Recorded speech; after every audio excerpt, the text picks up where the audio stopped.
بسم اللہ الرحمن الرحیم، بسم اللہ الفتاح العلیم۔ اللہ رب العزت کا بے پایہ فضل عظیم ہے جس کی رحمتوں، برکتوں، سعادتوں اور سیادتوں کے طفیل ہمیں ولیوں کی زبان اردو پڑھنے کا ایک اور موقع عطا ہوا۔ آج ہم ناصر کاظمی صاحب کی غزل کو پڑھنے جا رہے ہیں۔ عزیز طلباء، یہ ایک غزل ایسی ہے کہ اس کے وہ پہلو جو ابھی آپ کی زندگی کے اندر نہیں ہے وہ بھی میں اس غزل کے اندر بیان کر دوں گا، تاکہ زندگی میں جب کبھی آپ کو اس میں پریشانی ہو تو یہ آپ کے لیے جو ہے وہ ایک چراغ راہ کے طور پر، آپ کی منزل کو متعین کرنے کے طور پر بھی آپ کے کام آئے۔ عزیز طلباء، ناصر کاظمی بنیادی طور پر سید ناصر رضا کاظمی پورا نام ہے، اور ناصر کاظمی کی جائے ولادت امبالہ مشرقی پنجاب انڈیا کے اندر ہوئی۔ بنیادی طور پر جو آپ کے کلام ہیں، چھوٹی بیر کے اندر اتنا خوبصورت کلام بہت کم شعراء نے اس کو جو ہے وہ ترتیب دیا۔ میں جب یہ غزل آپ کے سامنے پیش کروں گا اور اس کی تشریح کروں گا تو ساتھ میں اسی بحر کی اپنی غزل جو ہے اس کے اشعار بھی آپ کو ساتھ ساتھ دوں گا، ٹھیک ہے؟ جو چیز غور طلب ہے اور سمجھنے والی ہے، آپ کے بنیادی تعارف کے اندر آپ نے بی اے کیا گورنمنٹ کالج لاہور سے، مگر ناسازگار حالات کی وجہ سے بی اے کے بغیر ہی تعلیم ترک کر دی۔ قیام پاکستان کے بعد ہمراہ یعنی اپنے خاندان کے ہمراہ امبالہ سے ہجرت کر کے کرشن نگر بھی بولتے ہیں، کرشن نگر بھی بولتے ہیں، لاہور میں آ گئے۔ اب جو آپ کے ہیں شعری مجموعے، ان میں برگ نئے، سر کی چھایا، نشاط خواب، دیوان اور پہلی بارش شامل ہے۔ یہ آپ کی ان کی بیسک جو ہے صفحہ نمبر 127 کے اوپر دی ہوئی ہے، تو یہاں سے آپ نے اس کو تھوڑا سا مزید بھی پڑھ لینا ہے، کیونکہ یہ چیز جو ہے وہ ایم سی کو اس کے اندر آ جاتی ہے۔ غم ہے یا خوشی ہے تو، میری زندگی ہے تو، یہ ہمارے پاکستان کی عظیم پہچان۔ ملک پاکستان کی 3 شخصیات ایسی ہیں جن کو انٹرنیشنل تعارف حاصل ہے، 3 شخصیات کو۔ ان میں پہلا نام ہے استاد نصرت فتح علی خان۔ دنیا کا کوئی کونا ایسا نہیں ہے جس کے اندر اس عظیم آدمی نے سفر نہ کیا ہو اور وہاں تک جا کے تو میوزک کو، قوالی کو پروموٹ نہ کیا ہو۔ دوسری شخصیت کا نام ہے شیخ الاسلام ڈاکٹر محمد طاہر القادری۔ دنیا کا کوئی کونا ایسا نہیں ہے جہاں پہ اس بندے نے سفر نہ کیا ہو، پاکستانی شخصیت، ٹھیک ہے؟ اور تیسری شخصیت کا نام ہے اس کے ساتھ ہی جو ڈاکٹر عبدالقدیر خان، جو ہمارے قومی سائنسدان ہیں، اب انتقال ہو چکا ہے۔ آپ نے جو کام اور کار خیر جتنا بھی کیا ہے سائنس کی دنیا کے اندر، جو آپ نے انقلاب برپا کیا ہے، وہ سارے کا سارا۔ اور اگر پرانی شخصیات میں جائیں تو اقبال، حضرت حکیم الامت علامہ محمد اقبال۔ پچھلی کلاس کے اندر ہم نے اقبال کے اوپر کافی زیادہ جو ہے وہ بحث کر لی تھی، ٹھیک ہے جی؟ غم ہے یا خوشی ہے تو یہ نصرت کی آواز میں بھی آپ کو نیٹ پہ مل جاتی ہے، لیکن وہ جو کن ٹوٹے عاشق ہے وہ نہیں بننا، ٹھیک ہے؟ اس غزل کے اندر آج میں اس کی جو نا پرتیں کھولوں گا تو آپ کو یہ بات پتہ چلے گی کہ یہ محض ایک غزل نہیں ہے۔ آپ یہاں سے عشق الوہی کی طرف، اللہ کی طرف، توحید کی طرف جانا چاہیں تو یہ راز کھولتی ہے۔ آپ نے اگر رسول کی طرف جانا ہو، حق رسالت ادا کرنا ہو تو یہ راز کھولتی ہے۔ حق اہل بیت ادا کرنا ہو تو یہ راز کھولتی ہے۔ آپ نے اپنی زندگی کو سجانا ہو تو یہ راز کھولتی ہے۔ آپ نے اپنی زندگی کے دیگر معاملات کے اندر کوئی چیز بہتر کرنی ہو، اپنی زندگی کو سنوارنا ہو، تب بھی یہ غزل آپ کے کام آتی ہے۔ تو چلیے شروع کرتے ہیں۔ غم ہے یا خوشی ہے تو، میری زندگی ہے تو۔ غم ہے یا خوشی ہے تو، میری زندگی ہے تو۔ اچھا عزیز طلباء، اس میں اس پہلے شعر کے اندر بنیادی طور پہ انٹولوجیکل سنتھیسس ہے یا فنا فی المحبوب کا ذکر پایا جا رہا ہے۔ سب سے پہلی چیز اس کے اندر یہ ہے کہ تضاد ہے۔ صنعت تضاد پائی جا رہی ہے. کیسے؟ صنعت تضاد ایسی ہے کہ غم کا ذکر بھی ساتھ ہے اور خوشی کا ذکر بھی ساتھ ہے. اور فنائیت کا عالم دیکھیے، فنائیت کا عالم دیکھیے کہ انسان اس کو پڑھتے ہوئے جب غم کی بات کرتا ہے تو پریشان نہیں ہوتا، اور جب خوشی کی بات کرتا ہے تو اس کے اندر بھی اتنا زیادہ نہیں چلا جاتا، بلکہ یہ آپ کو بنیادی طور پر ایک اعتدال ذات فراہم کرتی ہے. اور اس کے اندر جو ہے وہ کیا بات کی جا رہی ہے؟ ایگزسٹینشیل ڈیپینڈنسی ایک ٹرم ہے. مراد یہ ہے کہ یہاں شاعر اپنی ذات، اپنی خود مختاری کو کھو کر ایک ہی ذات کے اندر جو ہے وہ گم ہونے کی بات کر رہا ہے. اور یہ ہمارے پاس کئی اور شعراء نے، بابا فرید نے، بلے شاہ نے ہمارے پاس ایسے تخیلات کی لائن لگائی ہوئی ہے، جیسے رانجا رانجا کر دی نی میں آپ پہ رانجا ہوئی، سدو نی میں دیدو رانجا ہیر نہ آنکھوں کوئی. ایگزیکٹ یہ معنی ہے. غم ہے یا خوشی ہے تو، are you from this student class? Quickly. غم ہے یا خوشی ہے تو، میری زندگی ہے تو. کہ غم ہو خوشی ہو. اب اگر آپ اس کو توحید کی طرف لے کر جائیں تو یا اللہ غم آئے یا خوشی آئے، میری زندگی کا محور فقط تو ہے، تجھ سے ہے. ٹھیک ہے؟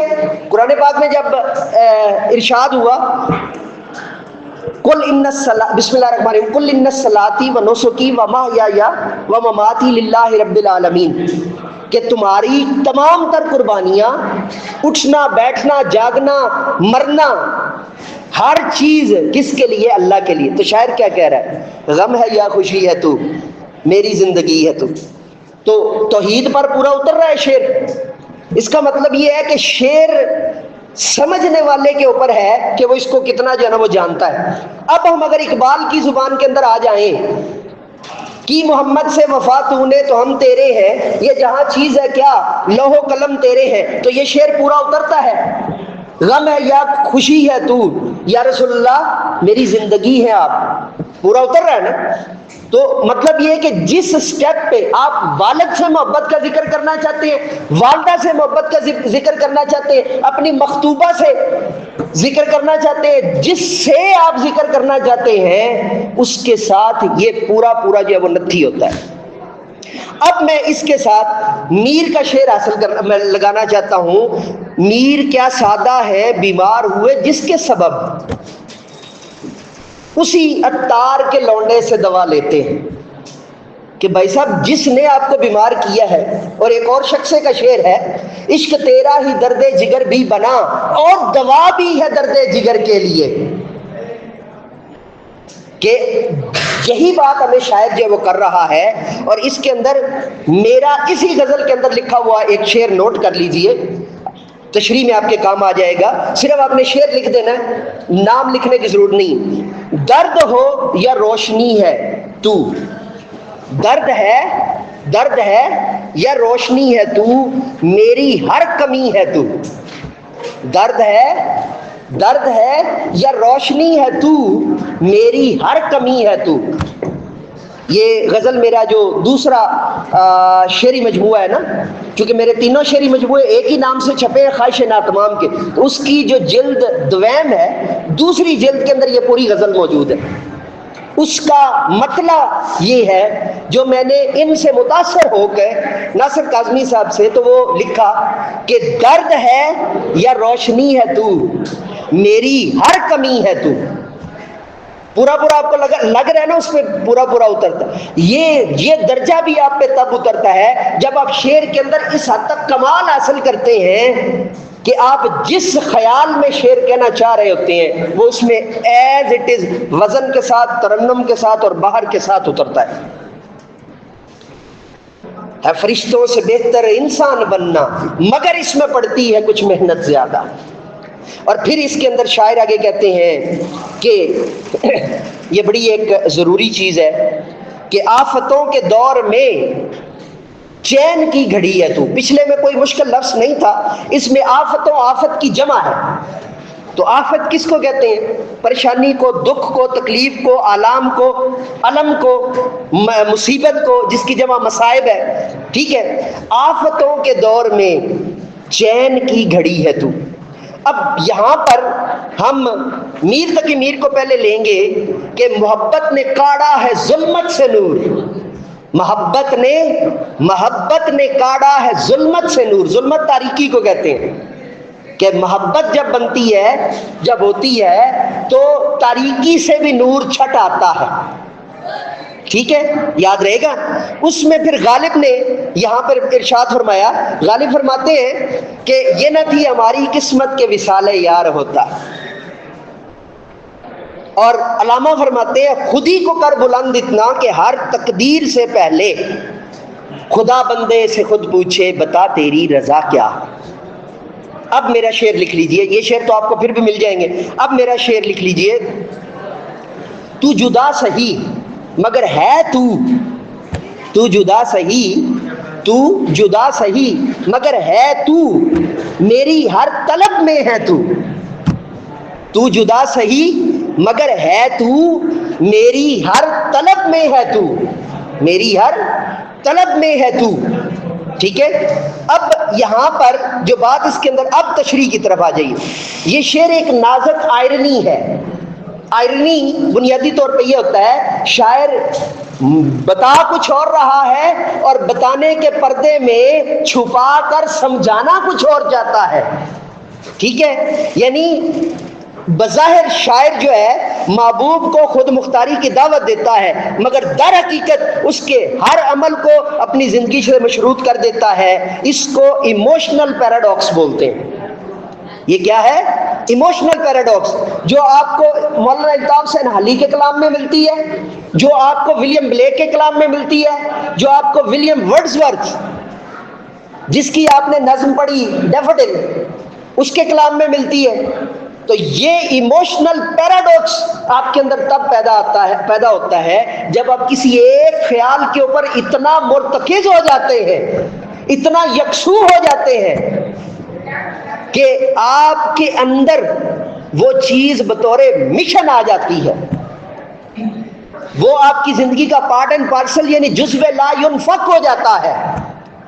اب اس کے اوپر اگلا شعر ہے جو اس کے اندر جو ہے نا، اور یہاں پر ایک اور چیز بھی ٹیمپورل کنٹراسٹ بھی ہے. وہ کیا؟ آپ دیکھیں، ایک طرف وہ چین کی بات کر رہا ہے شاعر، ایک طرف شاعر چین کی بات کر رہا ہے اور ایک طرف آفتوں اور دکھوں کی بات کر رہا ہے. کیا حسین امتزاج بنایا ہے شاعر نے کہ آفتوں کے دور میں چین کی گھڑی ہے تو. کیسا شاعر نے کتنا خوبصورت امتزاج بنایا ہے کہ آپ جس مرضی لمحے میں ہو، لحظے میں ہو، جس مرضی حالت میں ہو، جس مرضی تکلیف میں ہو، جس مرضی سکھ میں ہو، جس مرضی دکھ میں ہو، نہ شعر بدلتا ہے، نہ شعر کا موضوع بدلتا ہے، اور نہ یہ آپ کے ذہن سے محو ہوتا ہے. آپ کو 9th-10th کی ساری چیزیں بھول سکتی ہیں. میرے عزیز طلباء یہ یاد رکھنا، یہ شعر آپ کو کبھی نہیں بھولے گا، یہ غزل آپ کو کبھی نہیں بھولے گی، یہ یاد رکھیے گا. یہ ایسا یونیورسل پیراڈاکس بھی ہے. اور پھر اس میں جو ہے نا وہ شاعر کہتے ہیں میری رات کا چراغ. یہاں پہ ایک بڑا ٹوسٹ آیا ہے، وہ کاتب نوازی ہوگی ہے یہاں پہ. یہ جیسے آپ غالب پڑھتے ہیں نا تو کوئی آپ کو کہتا ہے بھائی نسخہ حمیدیہ لینا. یہ بات بے شک نوٹ کر لیجئے اپنی جو ہے نا وہ کاپیوں میں، کہ آپ کو کہتے ہیں کہ نسخہ حمیدیہ لینا کیونکہ اس میں غلطیاں کم ہیں. آپ نے اگر غالب کو پڑھنا ہو تو غالب کے ڈھیر سارے نسخے ہیں نا اس کے دیوان کے، لیکن جس نسخے میں غلطیاں سب سے کم ہے اس نسخے کا نام ہے نسخہ حمیدیہ. ٹھیک ہے، میرے پاس پڑھا ہوا میں کسی وقت لا کے کلاس میں دکھا بھی دوں گا.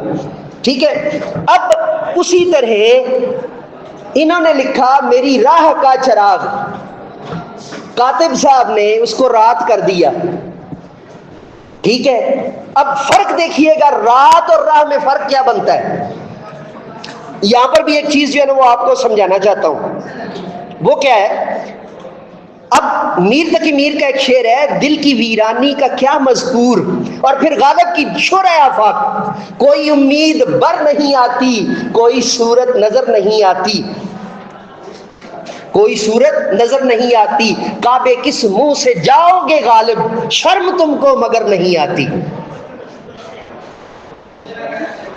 اب یہ جو ہے یہاں پر جو ہے نا وہ اس کا ذکر آتا ہے، اور پھر علامہ فرماتے ہیں ستاروں سے آگے جہاں اور بھی ہیں، ابھی عشق کے امتحان اور بھی ہیں۔ اب یہاں پر میرا شعر لکھ لیجئے، ہر گھڑی کی بے قراری میں، ہر گھڑی کی بے قراری میں ایک سکون کی لڑی ہے تو، ایک سکون کی لڑی ہے تو۔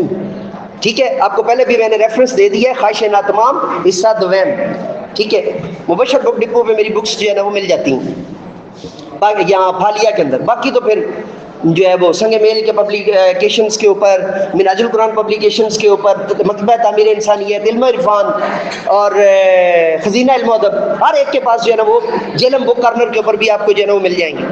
ہر گھڑی کی بے قراری میں، ہر گھڑی کی بے قراری میں ایک سکون کی لڑی ہے تو۔ اب یہاں پر جو ہے جو سوچنے کی بات ہے کہ پیراڈاکس ہے کیا؟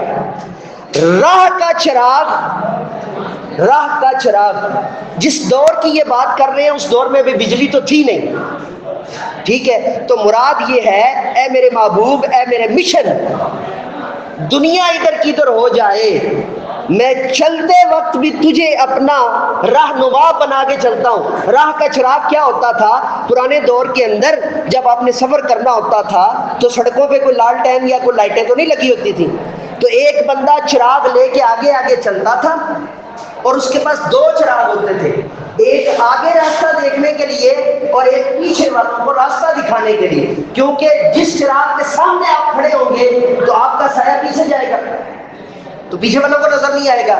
تو میری راہ کا چراغ، یہاں پہ انہوں نے اتنا بڑا فلسفہ بیان کیا، اور کاتب کی غلطی، کاتب کی ایک چھوٹی سی کاتب نوازی کی نظر ہو گیا اور کاتب نے راہ سے رات کر دیا، اور پھر بھی خراب نہیں ہوا مصرع، میری نیند بھی ہے تو، میری رات کا چراغ، میری نیند بھی ہے تو، پھر بھی خراب نہیں ہوا۔ لیکن بہت کم لوگوں کو پتا ہے کہ اصل مصرع کیسے ہے اور مصرع کاتب نوازی کی نظر کیسے ہو گیا۔ اب یہاں پر علامہ یہ میر تقی میر کا شعر، اس کی جو ہے نا وہ زد میں بڑا خوبصورت ہے، پتا پتا بوٹا بوٹا حال ہمارا جانے ہے، ایک تو ہی نہ جانے ہے باغ تو سارا جانے ہے۔ اے میرے محبوب، صرف تو نہیں جانتا، تو نہیں جانتا، ورنہ ساری دنیا کو میرا حال معلوم ہے۔ اب مرزا غالب کیا فرماتے ہیں؟ رات دن گردش میں ہے سات آسماں، اور علامہ اقبال کیا خوبصورت یہاں پہ ارشاد فرماتے ہیں، دل سے جو بات نکلتی ہے اثر رکھتی ہے، پر نہیں طاقت پرواز مگر رکھتی ہے۔ اور پھر میرا اپنا شعر لکھ لیجئے، شب کی تنہائیوں میں بھی، شب کی تنہائیوں میں بھی، شب کی تنہائیوں میں بھی روشنی کی جھڑی ہے تو، شب کی تنہائیوں میں بھی، شب کی تنہائیوں میں بھی روشنی کی جھڑی ہے تو۔ اور اب میں خزاں کی شام ہوں، رت بہار کی ہے تو۔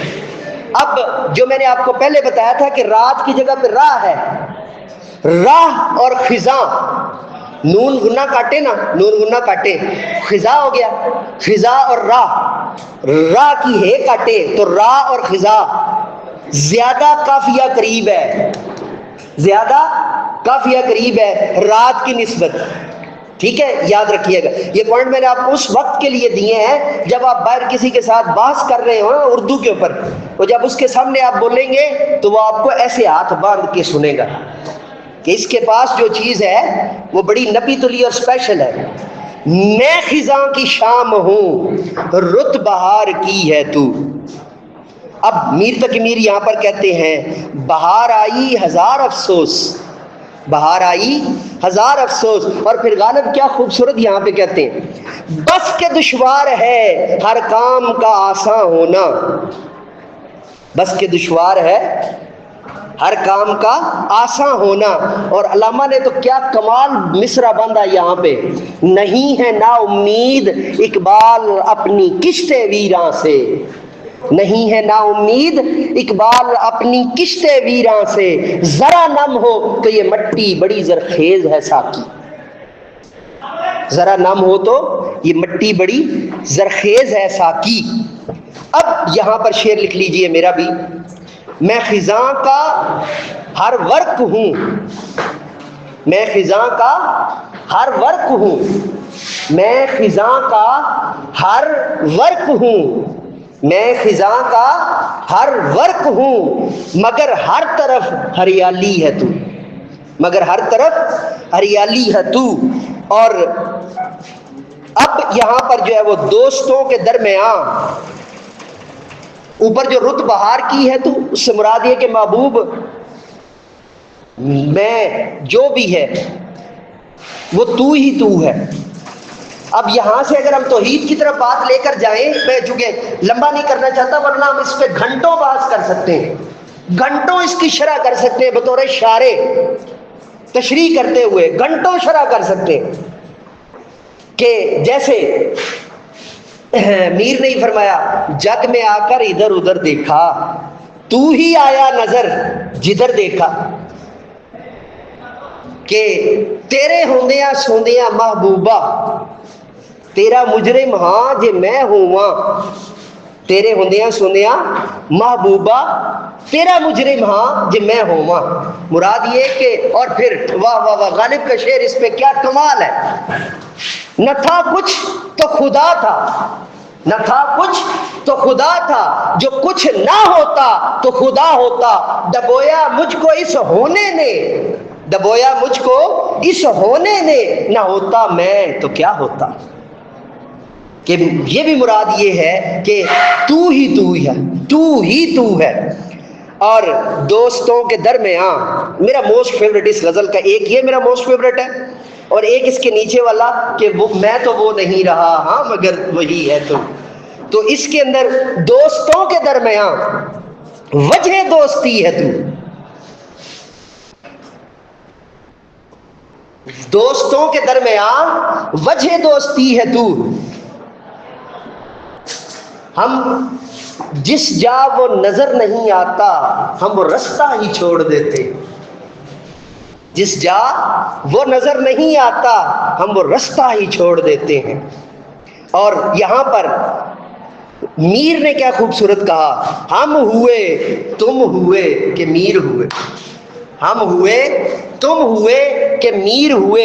اور مرزا غالب نے کیا خوبصورت ایک اور شعر اسی تناظر میں لکھا ہے، ہم کو معلوم ہے جنت کی حقیقت لیکن، ہم کو معلوم ہے جنت کی حقیقت لیکن، دل کے بہلانے کو غالب یہ خیال اچھا ہے، دل کے بہلانے کو، دل کے بہلانے کو غالب یہ خیال اچھا ہے. اور علامہ نے تو کیا خوبصورت جو ہے وہ اس پہ مصرع دے دیا مرشد اقبال نے.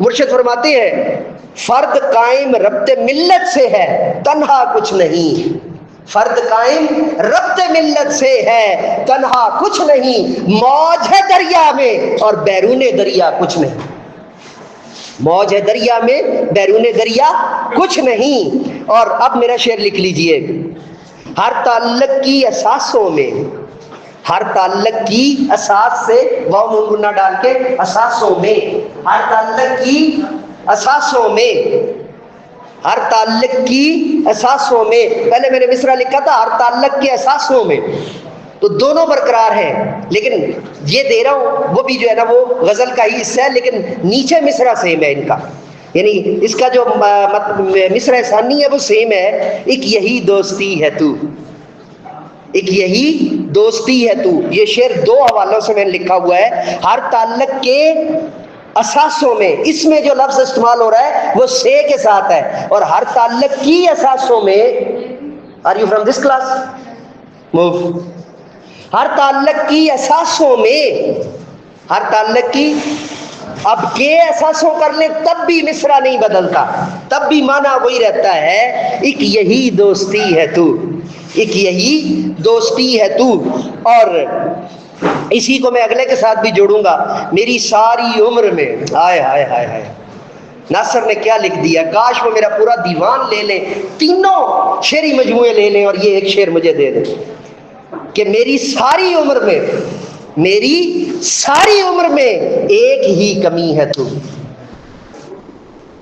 میری ساری عمر میں ایک ہی کمی ہے تو۔ میں کیوں آپ کو بار بار کہتا ہوں شعر پڑھو، کتنے شعر میں نے آپ کو اس کی تشریح میں دے دیے، ہر شعر کی تشریح میں کتنے اشعار دے دیے۔ اب یہاں پر آئیڈینٹی ٹرانسفارمیشن ہے، شاعر اعتراف کر رہا ہے، یہاں پہ ہیگل کا جدلیاتی جو فلسفہ بھی بیان ہو رہا ہے، اور اس کے ساتھ ساتھ رومی اور اقبال کا سیلف ورسز کانسٹنٹ ادر کا فلسفہ بھی یہاں پر بیان ہو رہا ہے۔ ابھی چونکہ آپ بچے چھوٹے ہیں، میں نے آپ کو ایک موضوع دے دی ہے، زندگی رہی کبھی دوبارہ آپ انٹر میں کبھی آپ سے ملاقات ہوئی، جب آپ انٹر پڑھ رہے ہوئے یا بی ایس اردو کے تو آپ پڑھ رہے ہوئے، تو اس میں چل کے میں آپ کو یہ فلسفے سمجھاؤں گا۔ سمجھ آئی بات کی آپ کو؟ اب یہاں پر جو یہ رکھیے گا کہ شاعر اپنی تبدیلی کا اعتراف کرتے ہوئے محبوب کے اس بات کو بیان کر رہا ہے، ہائے ہائے ہائے ہائے، شاعر یہاں پہ کہہ رہا ہے، یا اللہ، اے مالک کائنات، اے رب کائنات، اے مولا کائنات، اے حقیقت کائنات، اے تشریح کائنات، اے تسبیح کائنات، اے وجود کائنات، فقط تو ہی تو ہے، یا اللہ تو ہی تو ہے، اور تیری ذات ہی کی کمی میرے اندر جھلک رہی۔ یہ آپ کو فوراً ناستک سے آستک بنانے میں، فوراً آپ کو غیر توحیدی سے توحیدی بنانے میں، یہ شعر آپ کو ایسی چٹکی کی بجاتا ہے، آپ کے ذہن میں بیٹھتے ہوئے آپ کو توحیدی بنا دیتا ہے۔ میری ساری عمر میں ایک ہی کمی ہے تو۔ میر نے کہا، میر کے دین و مذہب کو آپ پوچھتے کیا ہو؟ میر کے دین و مذہب کو، اور مرزا نے فرمایا، حضرت غالب فرماتے ہیں اور بھی دنیا میں سخنور بہت اچھے، غالب کا ہے انداز بیاں اور، غالب کا ہے انداز بیاں اور علامہ نے فرمایا تھا، بدلتا ہے رنگ آسماں کیسے کیسے، بدلتا ہے رنگ آسماں کیسے کیسے۔ اب میرا شعر لکھ لیجئے، میں بدل گیا ہوں وقت کے ساتھ، میں بدل گیا ہوں وقت کے ساتھ، میں بدل گیا ہوں وقت کے ساتھ، پر وہی روشنی ہے تو، پر وہی روشنی ہے تو۔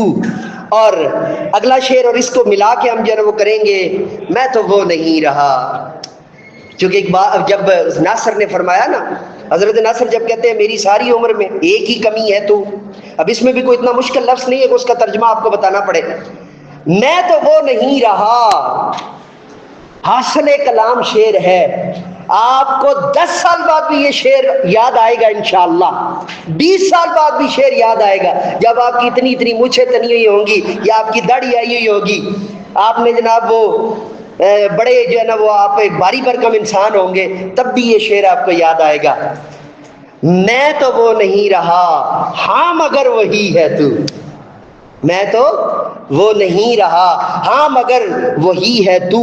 اچھا، اب یہاں پر جو ہے وہ ایک بڑی، اس کے اندر بھی جو پچھلے شعر کی ساری تشریح ہے وہ ایز اٹ از اس میں آتی ہے، فرق صرف اتنا ہے، اس میں شاعر نے عمر کا ذکر کیا اور اس میں شاعر نے اپنی پوری ذات کا ذکر کیا، ٹھیک ہے؟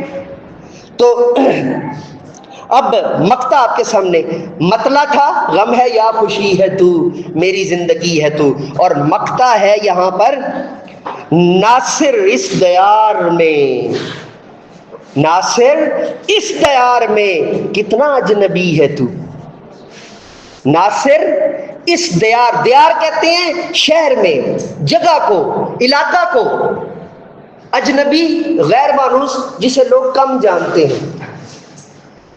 اور یہاں پر بڑی غور طلب بات ہے، اس میں بھی ایگزسٹینشیل ایلینیشن چل رہی ہے، آئرنی بھی چل رہی ہے، پیراڈوکس بھی چل رہا ہے، جدلیاتی فلسفہ ہیگل کا بھی چل رہا ہے، رومی کا کونا مکان کا اور تکوین کا فلسفہ بھی چل رہا ہے، لیکن چونکہ آپ ابھی بچے ہیں تو اس طرف جانا ضروری نہیں ہے، اور اس کو جو ہے نا وہ جاننا اور سمجھنا تھوڑا سا ادک ہو جائے گا آپ کے لیے، تو میں اس کی طرف آپ کو جو ہے نا وہ لے کر نہیں جانا چاہتا۔ ہم اس شعر پہ دوبارہ آئیں گے۔ اس شعر کی تشریح میں مزے کی بات یہ ہے، پہلی بات تو یاد رکھ لیجئے گا کہ مقطع کبھی بھی تشریح میں نہیں آتا، مقطع کبھی بھی تشریح میں نہیں آتا، اور مقطع اور آخری شعر کے اندر جو بنیادی فرق ہے وہ بھی سمجھ لیجئے۔ میں یہاں پہ تھوڑا سا آپ کو یہ کلیئر کر دوں۔ یہ دیکھیں، مقطع کہتے ہوتے ہیں، مقطع کہتے ہوتے ہیں آخری شعر، مقطع کس کو کہتے ہوتے ہیں؟ لیکن وہ آخری شعر جس میں شاعر اپنا تخلص بیان کرے، جس میں شاعر اپنا تخلص بیان کرے، جس میں شاعر اپنا تخلص بیان کرے، وہ مقطع ہوگا۔ اگر وہ اپنا تخلص بیچ میں نہیں لے کے آتا تو پھر ہم اسے فقط آخری شعر کہیں گے، پھر ہم اسے کیا کہیں گے؟ آخری شعر کہیں گے۔ اب یہ مقطع ہے کیونکہ ناصر ان کا نام ہے اور ناصر ہی ان کا تخلص بھی ہے۔ سیوڈونیم، اس کو انگلش میں کیا بولتے ہیں؟ سیوڈونیم۔ عام زبان کے اندر اس کو بولتے ہیں، عام زبان میں اس کو بولتے ہیں پین نیم، قلمی نام۔ کیا بولتے ہیں؟ قلمی نام۔ میں نے اپنی زندگی کے اندر بارہا قلمی نام استعمال کیے ہیں۔ گل بطور تخلص استعمال کیا، معصوم بطور تخلص استعمال کیا، کائنات بطور تخلص استعمال کیا، ٹھیک ہے۔ لیکن پھر میرے اساتذہ کرام میں سے ایک ہستی کا نام ہے حضور سیدی شیخ الحدیث علامہ معراج الاسلام، جن سے میں نے حدیث پڑھی۔ یہ میرے اساتذہ میں سے، کبار اساتذہ میں سے ہیں، جنہوں نے ہزاروں نہیں شاید لاکھوں طلباء پڑھائے، اور یہ ایسی ہستیاں ہیں جن کے لیے اللہ تعالیٰ وقت میں بھی کثرت کر دیتا ہے کہ آپ اور میں دن گن رہے ہوتے ہیں، آپ اور میں سوچ رہے ہوتے ہیں کہ پتہ نہیں کیا بنے گا، آپ اور میں یہ سوچ رہے ہوتے ہیں کہ شاید ہم پورا سلیبس امتحان سے پہلے ریوائز بھی کر پائیں گے یا نہیں کر پائیں گے۔ دیکھیں نا، ایک غزل کے اوپر ابھی مکمل نہیں ہوئی اور ہم نے بارہا اشعار جو وہ ذہن میں لے آئے، اس کو سمجھنے کے لیے، اس کی تشریح کرنے کے لیے۔ یاد رکھ لیں، جب شرح کرتے ہیں، یاد رکھ لیں، جب شرح کرتے ہیں تو اس کا مطلب ہوتا ہے پھیلا دینا، اور جب خلاصہ لکھتے ہیں اس کا مطلب ہوتا ہے اس کے الٹ کرنا، یعنی تلخیص کر دینا، کم کر دینا۔ خلاصہ کیا ہوتا ہے؟ یہ ایگزامینیشن پوائنٹ آف ویو سے بھی یہ بات ذہن میں رکھ لیجئے کہ خلاصہ لکھنے کا کہا جائے تو پھیلا نہیں دینا، شرح نہیں کر دینی، تشریح نہیں کر دینی، ٹھیک ہے؟ سمجھ آ رہی ہے؟ تلخیص کرنی ہے، تھوڑا جو ضروری چیزیں ہیں پوری کہانی کے اندر۔ اور خلاصہ لکھنے کا بہترین طریقہ یہ ہوتا ہے ہر پیرے کا تھوڑا تھوڑا ایسنس لے کے جو اس میں ضروری بات کی گئی ہے اسے آپ اپنے الفاظ میں بیان کر دیں۔ آپ کو زندگی میں کبھی خلاصے کو رٹا نہیں لگانا پڑے گا۔ یہ بات بڑی غور طلب میں آپ کو بتا رہا ہوں، کیا کہ خلاصے کو کبھی رٹا نہیں لگانا پڑے گا۔ اگر آپ کہانی کو پڑھیں اور کہانی کے ہر پیراگراف میں سے جو ضروری بات ہے اس کو لے کے درجہ بدرجہ، اگر کہانی کے 10 پیرے ہیں تو آپ نے ہر پیرے کو 2 لائنوں میں لکھ دیا ہے تو آپ کا خلاصہ مکمل ہے۔ کوئی مائی کا لال آپ کا خلاصہ غلط نہیں کر سکتا۔ یہ بات پتھر پہ لکیر ہے، ڈنکے کی چوٹ ہے کہ آپ اگر اس کو اپنا لیں، ایٹ لیسٹ آپ کو کہانی یاد ہونی چاہیے، اور نظم کے اشعار کی تشریح کرتے ہوئے کم از کم آپ کو نظم یاد ہونی چاہیے اور اضافی اشعار یاد ہونے چاہیے۔ اضافی اشعار کتنے سنائے اب تک؟ آپ گن نہیں سکتے انگلیوں پہ۔ ہر شعر کی تشریح میں جتنے اشعار لے کے آیا ہوں آپ ان کو گن نہیں سکتے ہیں۔ اب اس کے اندر جو ضروری بات سمجھنے والی ہے کہ کیا بات میں نے آپ کو سمجھائی ہے کہ خلاصہ کم کرنے کو کہتے ہیں اور شرح تشریح بڑھانے کو کہتے ہیں۔ انگلش میں خلاصہ کے لیے سمری کا لفظ استعمال ہوتا ہے، انگلش میں خلاصہ کے لیے سمری کا لفظ استعمال ہوتا ہے، اور تشریح کے لیے ایکسپلینیٹری نوٹ یا کمنٹری کا لفظ استعمال ہوتا ہے، ایکسپلینیٹری نوٹ یا کمنٹری کا لفظ استعمال ہوتا ہے۔ آپ میں سے کتنے ہیں جو فٹ بالر ہیں، یا کتنے ہیں جو کرکٹر ہیں؟ ہاتھ کھڑا کریں جو کرکٹ کھیلتے ہیں۔ آپ کو کمنٹری کا تھوڑا بہت آئیڈیا تو ہوگا ہی، جب میچ لگتا ہے تو اس میں کمنٹری ہوتی ہے، تو وہ ہمیں بتا رہا ہوتا ہے کہ یہ وہ بالر نے تو بال کروا دی یا فٹ بالر نے تو ہٹ کر دی، اس ہٹ کے امپیکٹ کیا پڑنے ہیں وہ ایکسپلینیٹری نوٹ یا کمنٹیٹنگ کون کر رہا ہوتا ہے؟ جو کمنٹیٹر ہوتا ہے۔ سمجھ آ رہی بات کی آپ کو؟ اب اس کے اندر جو بات سمجھنے والی ہے، جس کا جاننا اور سمجھنا ضروری ہے، کہ اس ایک مقطع کی تشریح کے اندر اوپر یہ بھی ناصر کاظمی کی ایک بہت بڑی جو ہے نا وہ خوبی ہے کہ مقطع کی تشریح کے اندر اوپر والا ہر شعر آتا ہے۔ ناصر اس دیار میں کتنا اجنبی ہے تو، اب آپ اس کو سامنے رکھیں تو غم ہے یا خوشی ہے تو، وہ بھی اس پہ پورا اتر رہا ہے۔ آفتوں کے دور میں وہ بھی اس پہ پورا اتر رہا ہے۔ میری راہ کا چراغ وہ بھی اس پہ پورا اتر رہا ہے۔ میں خزاں کی شام ہوں وہ بھی اس پہ پورا اتر رہا ہے۔ میری دوستوں کے درمیان یہ بھی اس پہ پورا اتر رہا ہے۔ میری ساری عمر میں ایک ہی کمی ہے تو، وہ بھی اس پہ پورا اتر رہا ہے۔ ناصر اس دیار میں کتنا اجنبی ہے تو، وہ بھی اس پہ پورا اتر رہا ہے، وہ بھی اس پہ پورا اتر رہا ہے۔ اس بات کو یاد رکھیے گا، اور اس کو جو ہے نا وہ آپ کے ذہن کے اندر یہ بات ہونی چاہیے۔ اور اگلی ضروری چیز اس کے اندر آپ اگر غور کریں، 8 شعر ہیں اس کے اندر ٹوٹل، اور میں یہاں پہ حوالہ جاتی ہے اشعار دے لوں، پھر آگے جو ہے نا بات کرتے ہیں۔ میر تقی میر نے کہا پھر کچھ ایک دل کو بے قراری ہے، پھر کچھ ایک دل کو بے قراری ہے، اور غالب فرماتے ہیں، یہ مصرع میر کا ہے، غالب فرماتے ہیں رہیے اب ایسی جگہ چل کر جہاں کوئی نہ ہو، رہیے ایسی جگہ، رہیے اب ایسی جگہ چل کر جہاں کوئی نہ ہو۔ اور ایک خوبصورت پرانی ہماری لالی ووڈ کی جو ہے نا وہ موویز کا ایک وہ ہے گانا ہے، اس کا مصرع بڑا خوبصورت مجھے یہاں پہ یاد آ گیا، وہ بھی آپ کے گوش کا گزار کر دیتا ہوں۔ چل چلیے دنیا دی اس نکرے، چل چلیے دنیا دی اس نکرے، جتھے بندہ نہ بندے دی ذات ہووے، جتھے بندہ نہ بندے دی ذات ہووے، ہر دن ہووے ساڈا عید ورگا، ہر رات ساڈی شب رات ہووے، ہر رات ساڈی شب رات ہووے۔ تو اسی کو اس کے الٹ کر کے ناصر فرما رہے ہیں کیا؟ ناصر اس دیار میں کتنا اجنبی ہے تو، کہ اے ناصر تو جس دیار میں رہتا ہے تو اس کے قابل ہی نہیں ہے۔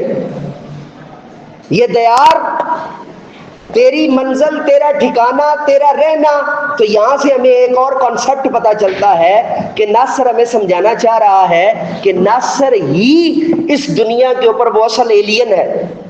ناصر ہی، غور کریں ذرا، ناصر ہی اس دنیا کے اوپر وہ ایلین ہے، ناصر ہی اس دنیا کے اوپر وہ ایلین ہے جس کا ٹھکانہ جنت ہے، جس کا ٹھکانہ جنت ہے، وہ جنت سے آیا تھا۔ اب یہاں پر مجھے عدم کا ایک بڑا خوبصورت جو ہے وہ شعر یاد آ گیا ہے، وہ تھوڑا سا اس سے ہٹ کے ہے لیکن میں وہ سنانا ضروری سمجھتا ہوں، آپ کے جو اشعار کی وہ لغت ہے اس کے اندر اضافہ ہو جائے گا، یعنی فرنگے جو ہے وہ اشعار جو ہے یا اشاریہ اشعار جو ہے وہ اضافہ ہو جائے گا۔ یہاں پر میں نے جو لفظ بولا ہے، ایک لفظ میں نے بولا ہے اشاریہ، یہ اشارہ سے ہے، اور دوسرا لفظ میں نے بولا ہے اشعار، عین کے ساتھ، اشاریہ اشعار مرکب بنا دیا ہے، مراد جس کے اندر آپ کو آسانی سے شعر۔ میں زمانہ طالب علمی میں کام کیا کرتا تھا، چونکہ میں قبلہ محمد بخش کیف عرفانی صاحب سے پڑھا ہوں، چوٹی کے شاعر ناز خیلوی صاحب چوٹی کے شاعر میرے اساتذہ میں شمار ہوتے ہیں، قبلہ احمد ندیم قاسمی چوٹی کے شاعر میرے اساتذہ میں شمار ہوتے ہیں۔ ٹھیک ہے. اور حافظ زبان شاعر شیخ الحدیث علامہ معراج الاسلام، لیکن آپ نے اپنی ساری زندگی حدیث کے لیے وقف کر دی. آپ شارح بخاری ہیں اور قرآن علی شان جو ترجمہ ہے قرآن علی شان، اس ترجمے کو آپ نے لکھا ہے، عام مارکیٹ کے اندر دستیاب ہے. تو اب اس وجہ سے میں کیا کرتا تھا، ایک لیتا تھا رجسٹر لیتا تھا، اس میں اوپر ٹیپنگ کر کے پنیاں لگا دیتا تھا الف سے لے کر یہ تک. کیا کرتا تھا، یہ میرا اپنا زندگی کا معمول رہا ہے، الف سے لے کر یہ تک. تو جب استاد شعر بتاتے تھے تو میں دیکھتا تھا کہ یہ شعر الف سے شروع ہو رہا ہے، شین سے شروع ہو رہا ہے یا واو سے شروع ہو رہا ہے، تو میں انہی کاغذوں کے اوپر جا کے اس کو لکھ دیتا تھا. یعنی دو تین کاغذ میں نے رجسٹر کے کچھ الف کے لیے چھوڑ دیے، کچھ با کے لیے، بے کے لیے، کچھ تے کے لیے، کچھ پے کے لیے، کچھ ٹے کے لیے، کچھ ٹھے کے لیے، ٹھیک ہے، وہ چھوڑ دیے. تو وہ جب شعر مجھے نظر آتا تھا تو میں اس کے اندر جو ہے وہ لکھ دیتا تھا. ٹھیک ہے. اور پھر ایک وقت ایسا آیا کہ جب اساتذہ کرام مجھ سے شعر پوچھتے تھے تو میں الفا بائی ترتیب کے مطابق، یعنی بیت بازی کے انداز سے. بیت بازی کیا ہوتی ہے؟ جب آپ کو ایک شعر جو ہے وہ حرف کے ساتھ چلانا آ جائے اور اس شعر کے آخری حرف سے آگے شعر بنانا آ جائے، اس کو کیا کہتے ہیں؟ بیت بازی. جو میرا پہلا چینل ہے مینٹور انگلش پروفیسر ایم اے رضا، اس پہ بڑی تفصیل کے ساتھ جو ہے وہ یہ پوری پلے لسٹ موجود ہے. 52 کے قریب جو ہے اس کے اندر لیکچرز موجود ہیں، جس میں میں نے اپنی اس کاوش کو وہاں پہ اکٹھا کیا ہوا ہے اپنے طلباء کے لیے. آپ کو 52 وہ لیکچرز کے اندر آپ کو ایک لیکچر کے اندر کم و بیش 50 سے 100 اشعار جو ہے، مثلا آپ الف کی جو ہے وہ لائن کے اندر چلے جائیں گے تو وہ آپ کو سارے نظر آ جائیں گے. اب یہاں پر میرا شعر لکھ لیجئے، ہو گیا ٹائم. بس میں یہ جو ہے نا وہ اب علامہ اقبال کا شعر یہاں پہ بول کے میں اپنا شعر لکھوا رہا ہوں. نہیں ہے تیرا نشیمن قصر سلطانی کے گنبد پر، یہ بھی ایلینز کو سپورٹ کر رہا ہے، ہم ایلینز کو. نہیں ہے تیرا نشیمن قصر سلطانی کے گنبد پر، تو شاہی ہے بسیرا کر پہاڑوں کی چٹانوں میں. اور اب شعر لکھ لیجئے. اس جہاں کی بھیڑ میں دیکھو، اس جہاں کی بھیڑ میں دیکھو کس قدر اجنبی ہے تو. شروع میں نے رضا نہیں لکھوایا، وہ لکھ لیجئے گا. اس جہاں کی بھیڑ میں دیکھو رضا کس قدر اجنبی ہے تو. ٹھیک ہے جی، آج کی ہماری یہ غزل مکمل ہوگی. میں کچھ چیزیں اور بھی بتانا چاہتا تو میں کوشش کروں گا کل والے لیکچر میں ہو جائے، تو انشاءاللہ العزیز اگلے لیکچر میں ہم اس کو جو ہے وہ دیکھیں گے. دا کلاسز ایٹ جن فار ٹوڈے. انشاءاللہ العزیز اگلے